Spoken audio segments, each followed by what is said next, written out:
All right, we're going to make this one a short one today, guys. Welcome back to Slim's Automotive Repair. We only need 33 more subs to get us to 1,000. All I ask is for your sub. I'm not going to sit here and e-bag and try to hawk a bunch of crap that nobody needs, anyways. If you'd like to help the channel, please like, subscribe, turn on notifications. And from what I understand, watch another video after this one, and that'll help recommend my videos to other people to help solve their problems. I do appreciate everything.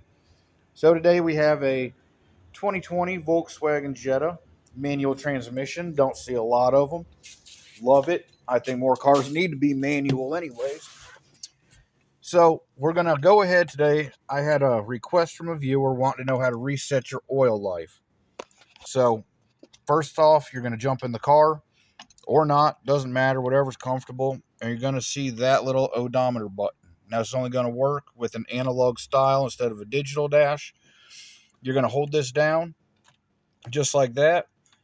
And then you're going to put you down. You're going to have to turn your key just to the second click on position. One, So there's now 50% two, off. and then it's going to say that. And then you're just going to tap it again. And it's reset. Voila. I appreciate y'all watching. Y'all be blessed. Have a great weekend.